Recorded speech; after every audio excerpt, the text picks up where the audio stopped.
안녕하세요 여러분. 2022년 1월 2일 1일 새해가 밝았습니다. 새해 복 많이 받으시고요. 하나님께서 우리에게 2022년이라는 또 한 해를 올해 주셨습니다. 지난 해를 좀 잘못 살았다면 올해는 우리가 똑같은 실수를 반복하며 살면 안 되겠죠. 그래서 2022년 첫날 오늘은 시간이라는 개념으로 여러분과 함께 나누려고 합니다.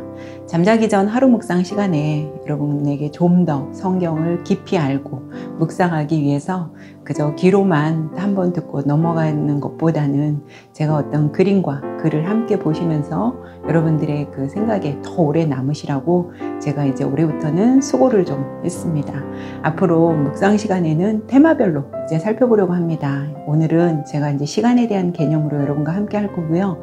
예를 들면 내일부터는 십계명을 살펴보려고 하는데요. 십계명에 대해서도 자세히 또 뭐 주기도문, 사도신경, 예수님의 12사도, 뭐 예수님의 비유 등 이제 이런 것들을 우리가 성경 말씀으로 집중적으로 살펴보려고 하니까 놓치지 마시고 매일매일 주님의 말씀을 묵상하며 주님과 동행하는 삶 사시기 바랍니다. 오늘 주님이 우리에게 주신 말씀은 에베소서 5장 16절 읽어드리겠습니다. 세월을 아끼라 때가 악하니라. 아멘. 헬라어에서 시간을 나타내는 단어는 두 가지가 있으며 또한 헬라인들의 시간 개념도 크게 두 가지로 나눠볼 수 있습니다. 하나는 크로노스라는 단어로 표현됩니다. 이것은 시, 분, 초로서 연대기적으로 흘러가는 시간을 나타내는 단어이죠. 다른 하나는 카이로스라는 단어입니다. 이것은 한정적이거나 고정된 어느 일정한 시기를 나타내는 단어입니다. 특별히 성경에서 이 단어는 하나님의 계획 속에 작정되어 주어진 특정한 시간을 가리킵니다. 그러므로 카이로스란 단어가 사용된 본문은 일반적으로 세월을 아끼라라는 의미라기보다는 특별한 시간을 아끼라는 그런 의미입니다. 공동번역은 이것을 의역해서 여러분에게 주어진 기회를 잘 살리십시오라고 했습니다. 자신에게 기회가 주어졌을 때 그것을 잘 선용하지 않으면 시간이 흐른 뒤에 그 기회는 다시 오지 않기 때문이겠죠. 그리고 본문에서 아끼라로 번역된 엑사고라 조메노이의 원형 엑사고라조는 몸값을 치르고 되산다는 속량의 개념을 나타내는 단어로 대가를 지불하여 해방시키는 것을 의미합니다. 따라서 엑사고라 조메노이는 사들이라 또는 속량하라 이런 뜻이 됩니다. 그렇다면 기회, 세월을 사서 속량한다는 표현은 무슨 의미일까요? 이는 자기에게 주어진 기회 혹은 시간을 자기 것으로 만들어 활용한다는 그런 의미입니다. 한편 기회를 아껴서 잘 활용해야 하는 이유는 성도가 이 세상에서 살아가는 날들이 악하기 때문입니다. 원문에 나오는 호티는 이유를 나타내는 접속사입니다. 또한 때로 번역된 헤메라이는 날에 해당하는 헤메라의 복수형이고요. 그러므로 직역하면 날들, 즉 시대라고 해야 합니다. 공동번역은 때가 악하니라를 이 시대는 악합니다 라고 문맥에 맞게 번역하였습니다. 악한 시대는 하나님의 심판이 가까워졌음을 암시하죠. 이처럼 하나님의 심판이 가까워졌다는 것은 선을 행할 시간이 얼마 남지 않았다는 의미인데 그러므로 더욱 때를 아껴 빛의 자녀답게 선한 일에 힘써야 하는 것입니다. 오늘은 이상한 시계라고 하는 그런 예화를 해드리며 제가 말씀을 맺으려고 합니다. 시계를 만드는 훌륭한 기술자인 젊은이가 있었습니다. 그는 늘 정확한 시계를 만들기 위해 애썼습니다. 내가 만든 시계가 엉터리라서 약속 시간을 어기게 되면 큰일이야. 그는 이렇게 말하며 보이지 않는 부분까지 아주 꼼꼼히 손질하곤 했습니다.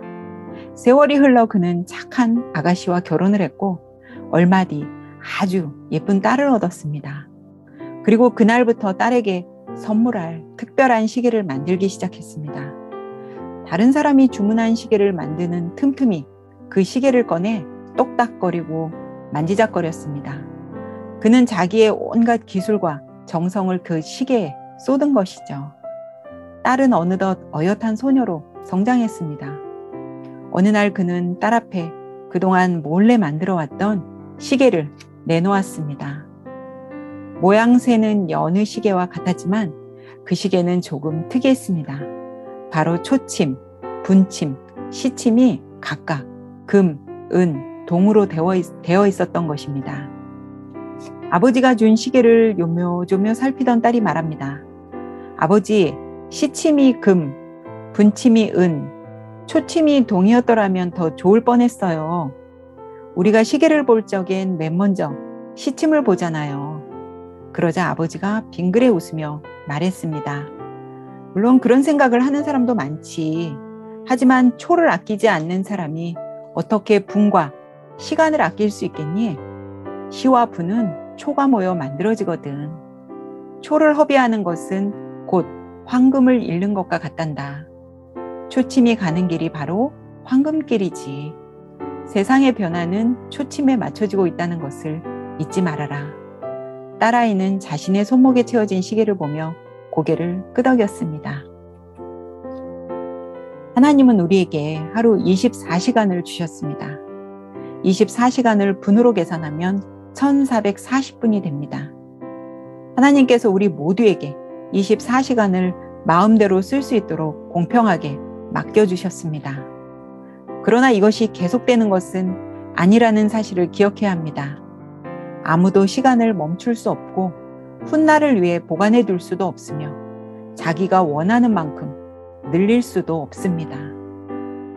하나님께서 우리를 향해 나에게 주어진 시간을 어떻게 사용했는지 계산하실 때가 분명히 올 것입니다. 특별히 주를 위해 살아온 생애와 시간들에 후회되지 않게 살아온 삶을 내어놓을 수 있어야 합니다.